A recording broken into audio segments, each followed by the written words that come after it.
Good morning, happy Sabat. Gaano kabuti ang Diyos sa ating mga buhay-buhay mga kabsat. Narito ang presentation ng bawat team dito sa Camp Agoho, Zambales. Ang kasi namin, so yung akin kasi, ang aking gamit na buha is buhangin kung saan nagaano yung mga dahon. So nagamit talaga yung buhangin. Kasi Kuya Jasper, yung kanya naman is yung dahon or yung fire, kasama yung fire dyan. Si Hana, yung tissue na nasa loob, yung powder white, and then yung kay yung stick. Ayan, so nagkaroon kami sa ganitong artwork. Ayan, so yung makikita niyo yung sticks, pinurn namin siya as heart. Then yung loob may mga shredded pieces of paper, tissue paper. Ayan, na nagsisimbolize ng mga tao na love ni God. Kung paano niya pinapakita yung goodness, goodness. And syempre dahil kulay puti, sa loob ng kanyang pagmamahal, tayo ay na-purify kaya kulay puti. Even though we are poor. Kaya yung fire, yan yung mga adversities and yung mga challenges na nakakarap natin, pinoprotektahan tayo sa pagmamahal ng Panginoon. Yun! Picture muna! Picture, yellow team! Punta kayo doon! Picture muna, yellow team. Yellow team! One! Kung sinabi ko kay Jasper? One! Kasama ka ba? One, two! Oy, hindi ka kasama. Kulit mo talaga, Jas! Bilis! One, two! Sa amin, napag-usapan namin etong chinelas kay Kuya. It has his strength, it has its weaknesses. Tapos, yan, lahat ng nasa loob niyan is merong strength and weaknesses. Kami as individuals, we have our strength and we have our weaknesses. So, ang napag-usapan namin is gumawa ng paa because it represents the foot. Itong malaking paa na to, yan, si Jesus yan. God is leading us to our missions. So if we kaya kami nasa loob ng paa ni Jesus, we are surrendering everything to God because He is our strength. Ang sabi nga po sa Psalms 55:22, cast all your burdens on the Lord and He shall sustain you. He shall never permit the righteous to be moved. 50 points. Continuously focus on God's promises and God's provisions. We will be able to inspire and able to follow His ways. 50 points! Picture muna! Tatranslate ni Clark. Tatranslate si Clark. Kasi sa'yo yung buhangin eh. Tatagalog daw ni Clark yun. Tatagalog ni Clark. Tagalog ko! Wait lang. Tatagalog ni Clark yun. Kainaan ko yun! Smile! 2, 3. Isa pa. 1, 2, 3. Alon nga. Alon, yan. Okay. Tumawag kay Jasper. Sorry. Kapatid, so Gandang umaga. may tinda. Yung pinaka-tema ko talaga rin is parang mga recipe, pangangailangan ng isang tao, di ba? So parang dito, lahat ng mga nakikita nyo, halimbawa na kopiko, baso, tubig, mantika, ayan, is lahat sila merong purpose. Ayan, di ba? So, since pag pinagsama-sama sila, is magkakaroon ng magandang impact na panibagong lasa. Ayan. So, makikita nyo, lahat sila is pangangailangan ng tao. Ayan. So, sa dalawa natin makikita yung sa grocery daw.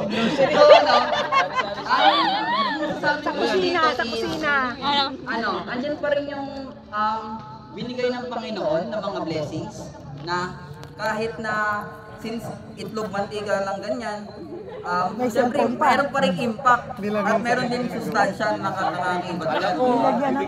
Portrait kami, may portrait. Meron pa ditong Del Monte ketchup. Ano yan? Kahit Sumasabog, Marco. hindi, malalim to. Malalim ba din? Hindi, ano lang to. Na makikita pa rin yung goodness ng Panginoon dito kahit na yan yung mga ano namin. Kahit na. Okay, palakpakan natin. Kahit May dadagdag. JB, nagtanong mo parang magluto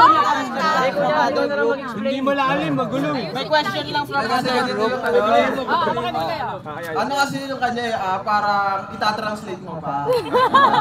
kasi di Diba kami, kumuha kami ng kanya-kanyang representation sa self namin and related sa amin. Ngayon, yan yung bawat isang yan. May tubig, may kape, kanya-kanyang uniqueness kami. And then, Pala yun, meron na kami binigyan na kami ng Diyos ng kanya-kanyang uniqueness and purpose. Ngayon, mas magkakaroon pa ng Scramble egg. bigger meaning pag pinagsama-sama pa namin. Halimbawa, ito, egg. Magkakaroon pa ng rito. Diba? Tapos pag sinamahan pa ng ketchup, masasarap pa, di ba? Nasasamahan ng kape. Yan ang tinitignan ng Diyos yung bawat isa sa atin. Mas magiging ano tayo. Sasamahan ng kape. Mas may kape pa, di ba? Buhay na buhay talaga. And then, yung mga dahon, walang pumili niyan, pero plating lang, plating.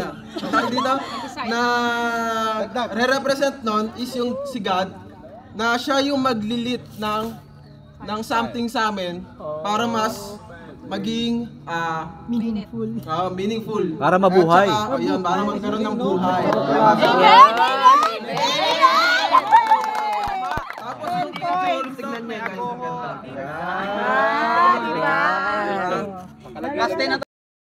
Andiyan na pala lahat ng verse eh. Oo.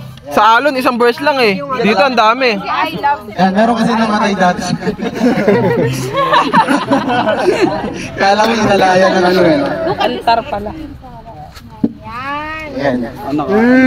So yan po ay collection din ng aming mga napili. May pumili ng water. Yan kay Ate Melo yung mga mani. Kay sister yung buhangin. May mani? May papel, may dahon. Tapos, Ano ka? ito U-turn yan eh. Kasi wala ka nang mahuwang signage. So ano ba yung nagre-represent yan? Yung team nga natin, goodness of God. Merong 4 na elements dyan, yung water, yung pito para sa air, yung uling para sa fire, tapos yun nga yung para sa earth. Yung goodness ng Panginoon, makikita natin everywhere. Whether it is sa air, yung hangin na nilalanghap natin, of course yung water na ginagamit natin daily, iniinom natin. Yung fire, yung heat, yung sun, and yung earth is yung all the natures that we have are all goodness of God. Of course, yung mga mani na yan, the food we eat is also a goodness of God. Yung papel is those people na ipinagkakaloob sa atin ng Panginoon. For us to express ourselves, for those people na to help us let them grow. And of course, yung salita ng ating Panginoon. Number 1 na goodness ng ating Panginoon yan that ibinigay niya sa atin lahat through His words. That's I love God, yan yung sinulat ni Ate Mel. So ayun lang po. Yun, palakpakan natin ng orange. Okay, picture. Dito pala kayo sa... Meron naman din English ah, Ito ko yung nagreklamo kanina. Dito daw kayo, yan.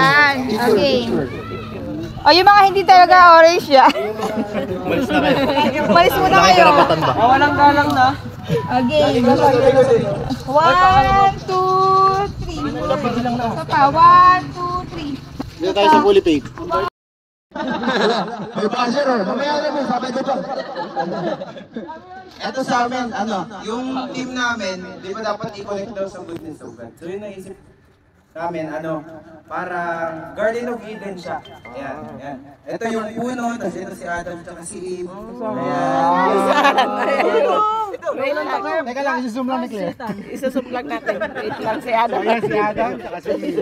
Ito boy, oh. Ito yun, oh. Ang dami niyong comment ah. Mamaya na kay Boy. Tapos ito, ayan. Yung mga roots, ayan, roots yan. Mga kahoy, tapos ano yan, parang pa-heart, ganun. Hindi siya perfect kasi nire-represent niya yung mga tao. Hindi tayo perfect, pero yung goodness ng Panginoon is binibigay niya pa rin sa atin. String bangga pala daw. Hindi. Okay. Ito kasi, Kuya Alin yan.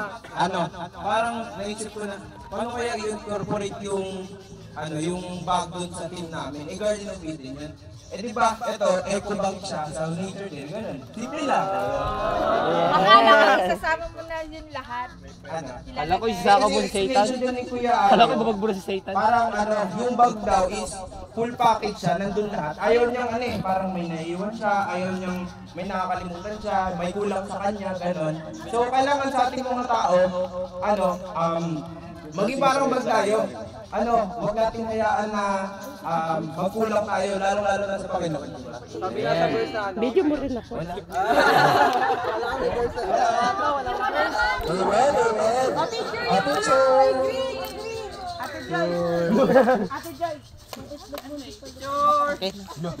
Apat lang kami, boy.